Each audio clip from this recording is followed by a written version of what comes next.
Welcome to The Explainer. Today, we're diving into something really special. We're going to explore a single ancient phrase, just a few words, that millions of people use every single day. And what's so fascinating is why. We're going to break down how this simple act of setting an intention can be a powerful tool for focus, for calm, and for clarity, connecting deep spiritual roots to, you guessed it, modern neuroscience. I mean, that's a huge promise, isn't it? But what if it were actually possible? What if a few carefully chosen words could fundamentally change how you approach your day, your work, and even your biggest challenges? Let's find out. So here's the game plan for this explainer. We'll start with the words themselves, their origin.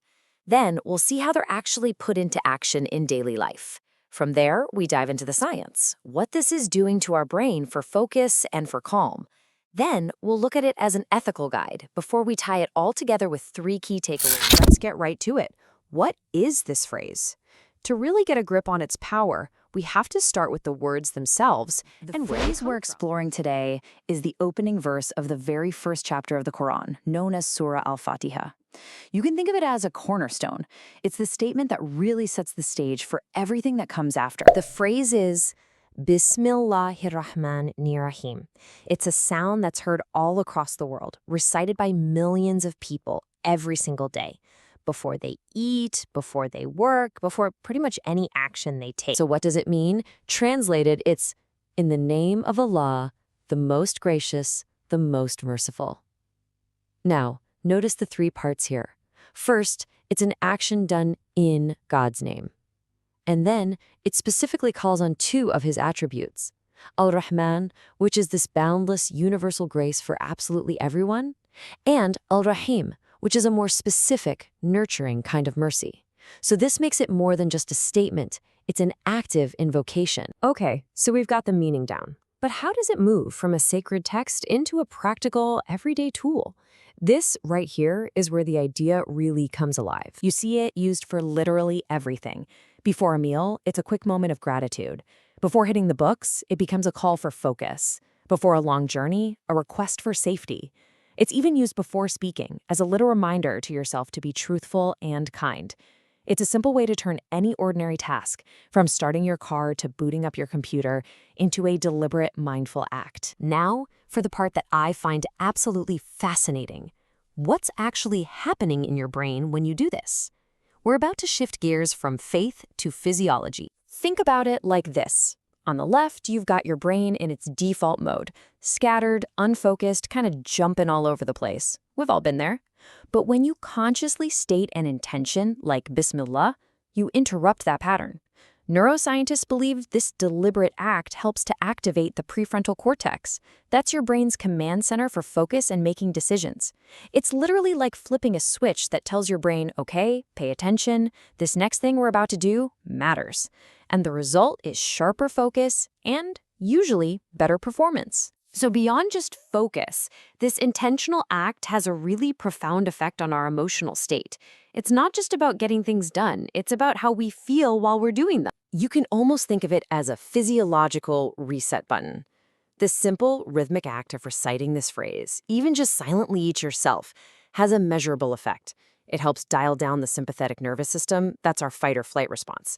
This can literally slow your heart rate and ease anxiety, bringing a sense of control and peace that's actually remarkably similar to the effects of meditation. And it goes even deeper. Psychologically, when you begin an act this way, you're fostering gratitude. You're reminding yourself that you're connected to something larger than just yourself.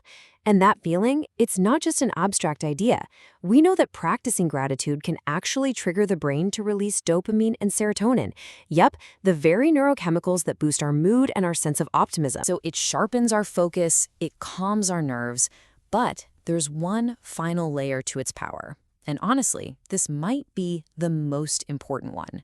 Its role as a moral guide. It seems so simple, but how can a few words actively shape our behavior and guide our choices right in the moment? Well, this phrase acts as a kind of spiritual and ethical filter. Think about it.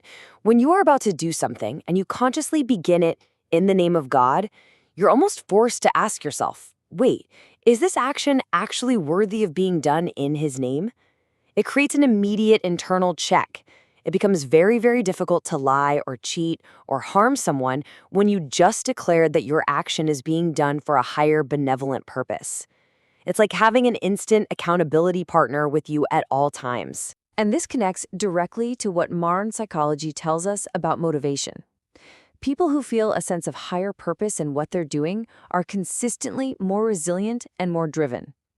By using this phrase, you're essentially injecting that powerful sense of purpose into any task, no matter how small, and that, in turn, strengthens your resolve to do it well. Whew! So we've gone from ancient scripture all the way to the inner workings of the brain. Let's bring it all together now with the 3 key things to remember. So here's what you need to walk away with. First, it's a tool for focus, activating your prefrontal cortex to sharpen your attention. Second, it's an anchor for calm, helping regulate your nervous system and boost your mood. And third, it's a guide for action, serving as that quick ethical check. But the most crucial takeaway is this: these 3 things aren't separate. They all reinforce each other. The focus helps you act ethically, and the calm allows for better focus. It's a complete framework for intentional living, all packed into one single phrase. And really, that brings us back to you. Whether it's this specific phrase or another one that holds deep meaning for you, the principle is universal. Setting a deliberate, positive intention is an incredibly powerful act. So the final question is, what small intention could you use to transform your daily life starting today? Thanks for joining us for The Explainer.